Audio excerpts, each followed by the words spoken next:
एक गांव में एक मजदूर बालक रहता था। उसे एक दिन एक अमीर के घर में मकड़ी का गुस्सा साफ करने के लिए बुलवाया गया। लड़का सफाई करने लगा। वह जिस कमरे का गुस्सा उतार रहा था उसमें तरह तरह की सुंदर सुंदर चीजें सजाई रखी थी। उसे उन्हें चीजों को देखने में काफी ज्यादा मजा आ रहा था। उस समय वह अकेला ही था, इसीलिए वह प्रत्येक चीज को उठा उठा कर देखने लगा। इतने में उसे एक बड़ी ही सुंदर हीरे मोतियों से जड़ी हुई सोने की घड़ी दिखाई दी। वह घड़ी को हाथ से उठा के देखने लगा। घड़ी की सुंदरता पर उसका मन लुभ गया और उसने अपने मन से कहा, काश मेरे पास ऐसी घड़ी होती। उसके मन में पाप आ गया। उसने घड़ी को चुराने का मन किया, परंतु दूसरे ही क्षण वह घबरा कर जोर से चिल्ला उठा। लड़के ने कहा, अरे अरे, मेरे मन में ये कितना बड़ा पाप आ गया। यदि मैं चोरी करते हुए पकड़ा गया तो कितनी ज्यादा दुर्दशा होगी। सरकार सजा देगी, जेल खाने जाकर पत्थर फोड़ने पड़ेंगे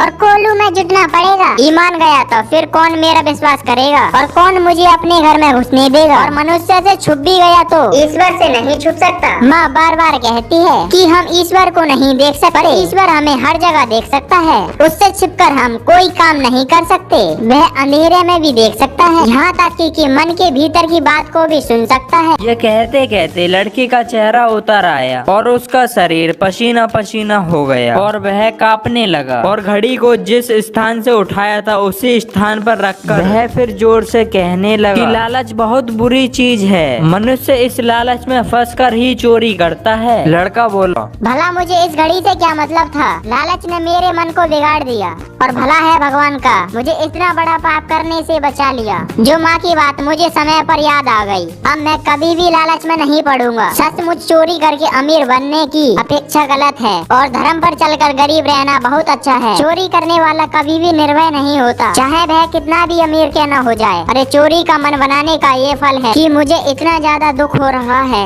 कहीं मैं चोरी कर लेता तब तो पता नहीं मुझे कितना भयानक कष्ट उठाना पड़ता और कितना बड़ा दुख झेलना पड़ता। इतना कहकर लड़का अपने शांत से अपने काम में लग गया। घर की मालकिन बगल के कमरे से सब कुछ देख सुन रही थी। वह तुरंत लड़के के पास आ गई और पूछने लगी, ए लड़के, ये घड़ी तूने क्यों नहीं उठाई। लड़का इतना सुनते ही सुन हो गया और वह सिर को थामकर दीन भाव से जमीन पर बैठ गया और कांपने लगा। उसकी जबान बंद हो गई और आंखों में से आंसू निकलने लगे। लड़के की ये दीन दशा देखकर मालकिन को दया आ गई। उसने बड़े मीठे स्वर में कहा, बेटा घबरा मत, मैंने तेरी सारी बात सुन ली है। तू गरीब होकर भी इतना भला, ईमानदार और धर्म और ईश्वर से डरने वाला है। यह देखकर बड़ी मुझे प्रसन्नता हुई है। तेरी माँ तो धन है जो तुझे इतनी अच्छी शिक्षा दी है। तुझ पर ईश्वर की बड़ी कृपा होगी जो उसने तुझको लालच में ना फंसने की ताकत दी है। बेटा तू सचेत रहना और कभी भी अपने आप को लालच में ना फंसने देना। मैं तेरे खाने पीने का और किताबों का प्रबंध कर देती हूँ। तू कल से पाठशाला में जाकर पढ़ना शुरू कर दे। भगवान तेरा मंगल करे। इतना कहकर मालकिन ने अपने हाथों से उठाकर हृदय से लगा लिया और अपने आंचल से उसके आंसू पहुँच दिए और फिर उसके हाथ में कुछ रुपए देकर और कहा, तेरी ईमानदारी का कुछ इनाम तो अभी मिलना चाहिए। मालकिन के नेहे भरे शब्दों से लड़के का हृदय आनंद के मारे उछल उठा। उसके मुख पर कृतज्ञता भारी प्रसन्नता छा गई। वह दूसरे ही दिन से पाठशाला में जाने लगा